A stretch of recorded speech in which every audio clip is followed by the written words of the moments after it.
Halo teman-teman, kali ini saya akan share kapan sih debt collector datang ke rumah kita.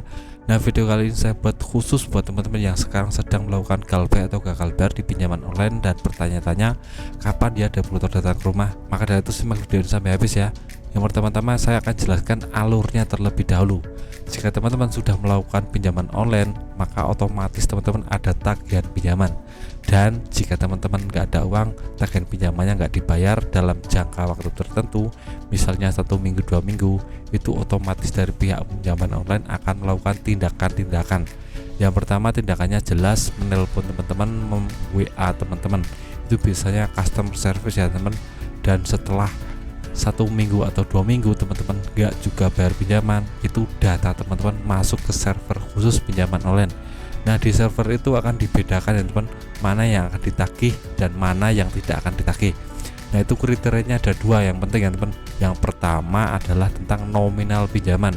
Nah, nominal pinjaman ini tergantung dari banyaknya pinjaman besar atau kecilnya.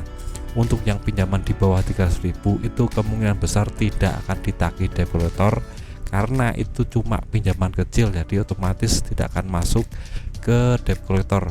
Terus kalau sudah sampai 2 juta ke atas itu mungkin akan ditagih debt collector, ada kemungkinan ya teman. Dan untuk indikasi kedua adalah tentang domisili. Nah, ini sangat berpengaruh sekali terhadap penagihan debt collector. Setahu saya untuk sekarang penyebaran debt collector tarif bayar itu cuma Aku Laku ya teman. Aku Laku sudah menyebar di seluruh Indonesia, di Jabodetabek jelas, di seluruh Indonesia juga ada, terutama di kota-kota besar.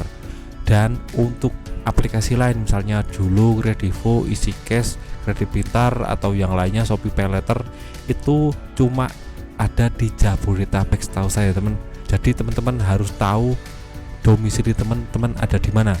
Misalnya teman ada di Jabodetabek, misalnya Jakarta atau Bogor, itu otomatis akan ditagih oleh debt collector karena itu adalah wilayah yang empuk, banyak debt collectornya. Dan untuk kapan penagihan debt collector itu biasanya sekitar 1-2 bulan. Jadi teman-teman pinjam sekarang dan nggak dibayar 1 bulan atau 2 bulan, itu otomatis debt collector akan datang ke rumah teman-teman. Jadi waktunya 1-2 bulan. Nah, tapi ada juga yang sampai 1 tahun lebih baru ditagih debt collector. Itu mungkin datanya kelewat ya teman. Jadi datanya karena saking banyaknya orang yang galbay di pinjaman online, jadi untuk servernya juga tidak bisa lancar ya teman. Jadi bertahap satu orang, jadi tidak bisa langsung masuk banyak seperti itu, tidak ada pemilihan lagi ya teman, agar diseleksi apakah ini pantas ditagih atau tidak. Itu mengacu 2 hal tadi ya teman. Jadi jika teman-teman sudah melakukan galbay atau gagal bayar, teman-teman tunggu saja 1-2 bulan lebih, nanti debt collector akan datang ke rumah teman-teman, asalkan teman-teman memenuhi kriteria yang tadi ya teman, yaitu tentang nominal pinjaman dan domisilinya. Itu sangat mempengaruhi sekali didatangi debt collector atau tidak. Dan jika teman-teman sudah 2 bulan atau 3 bulan tidak didatangi debt collector, itu otomatis data teman-teman kena slik OJK alias datanya sudah busuk ya teman. Jadi untuk melakukan pinjaman online atau yang lainnya itu nggak bisa.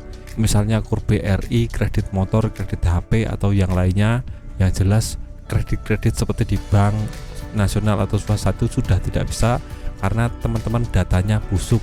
Istilahnya kredit poinnya sudah turun sekali ya teman. Jadi di pinjaman online, jika umpamanya bank swasta atau pinjaman online ingin mencairkan, biasanya akan ngecek dulu riwayat dari akun tersebut dan ngeceknya di OJK. Jika teman-teman di OJK sudah tercoreng namanya alias datanya busuk, maka tidak akan di ACC dalam peminjamannya.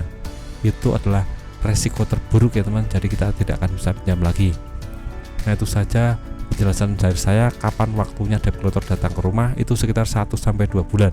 Jika teman-teman terbantu dengan video ini, bisa klik tombol subscribe dan nyalakan loncengnya. Dan jika teman-teman ada pertanyaan, bisa tulis di kolom komentar. Sekian video dari saya, semoga bermanfaat. Tetap semangat, video banyak lebih baik.